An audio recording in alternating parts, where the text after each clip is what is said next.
Tinubu didn't have to send the Air Force and the military to deal with this particular insurrection, this threat to our own sense of security and equilibrium. No, there are easier ways of doing it. Let me tell you where Tinubu should have looked for forces to quell that insurrection. Right here in Lagos. Right here. Or in Abuja, perhaps. I don't know. But there was no need to call the military or the Air Force. I'll tell you what happened. On one of my home visits, this about 2 months ago, I was coming out of a hotel and I saw what looked like a film set. And I said, oh, they're shooting a film. That was on the grounds of this hotel. And a young man detached himself from the actors, came over and greeted me, very polite, very nice young man. And I said, are you shooting somebody? I said, I'm just joking. Are you shooting a film? He said, no. And I looked around. There was nearly a whole battalion occupying that the grounds of that hotel, in Ikoyi, right here.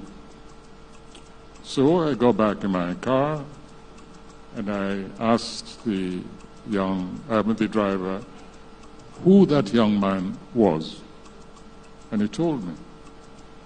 And I saw this SWAT team, a mixture. They were at least heavily armed, at least some 15 or so heavily armed to the teeth security personnel. Looked sufficient to take over a small country, neighboring city like Benin. And I think the next time the president should just call and say, Seyi, go and quell the rebellion over there. I was so astonished that I started looking for the National Security Advisor. I said, track him down for me. I think they got him somewhere in Paris, but I was with the president. He was at a meeting. And I said, I've just seen something I can't believe, I don't understand. And I described the scene to him.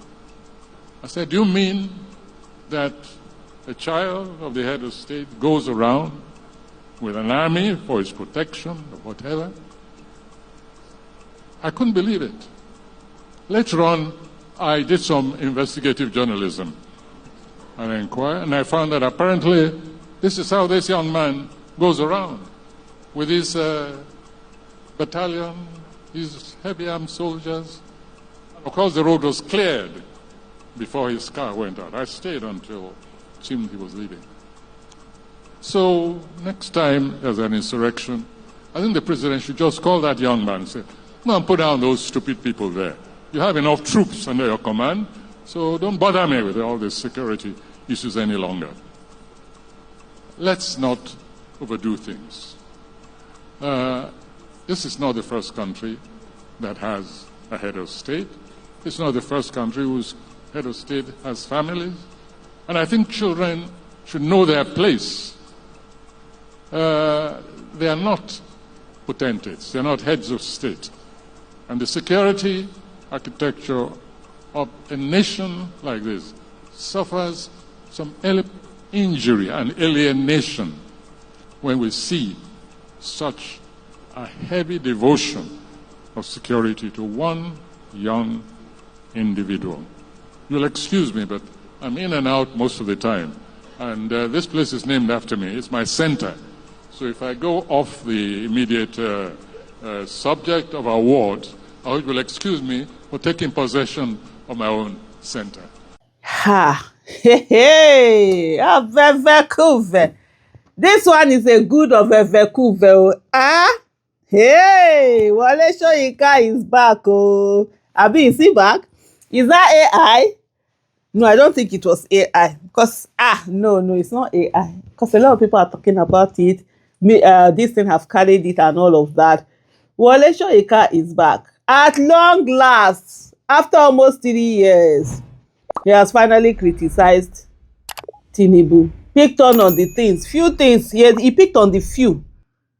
No, amongst the many wrong things, he has just picked on the few. So hopefully this is a continuation, and we will see this Wole Soyinka that we all grew up knowing and seeing and saying that, when it comes to speaking truth to power, that he would be there. First of all, and I've said it repeatedly, I put out a statement, on my Twitter handle now known as X, and also on my Facebook, Instagram, put out a title. I think yesterday, one of the videos I did, I even read that to say, look, everything is wrong with this whole thing that Tinubu has done in terms of entering into Benin Republic. It seems as if Tinubu is eager for a war. Maybe he thinks that's what is going to make him finally be a man in charge. Because there's something. You've rigged the election. He has been sworn in as president of the Federal Republic of Nigeria that he shouldn't have been sworn in as.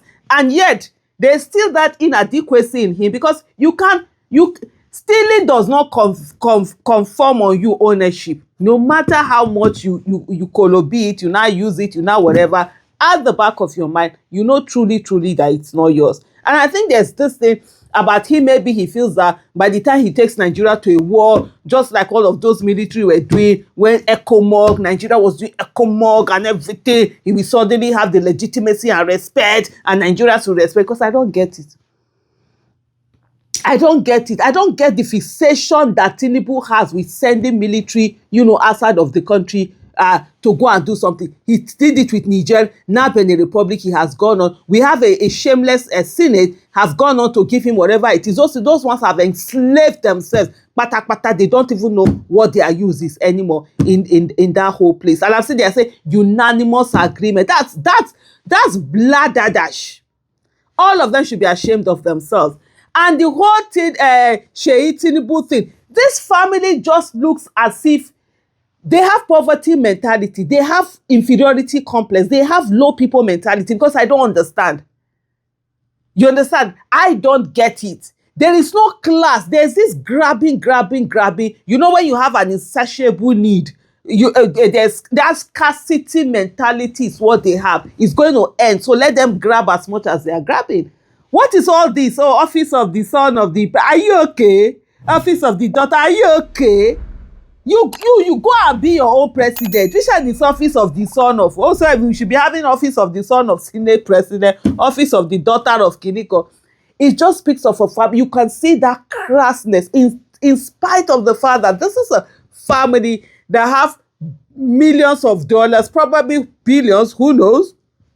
Yet, in their behavior, you will think that they just left the ghetto, or they've not even left the ghetto, they are still in the ghetto. The scarcity mentality and all of that. How only you packing all of this military attached to you, and the IG of police is there talking in the nonsense to people and in the rubbish to people that, you're taking away people's what do you call it, VIP police and all of that. What about this one? What the heck? What right does he have to be moving with that number of this thing? If it doesn't feel so, let him stay at home. But anyway, it's all shade of crazy. But Wole Soyinka has said it, Ogasa, Elesa. Welcome, sir. Hope it continues, sir. Thank you, everyone, for watching.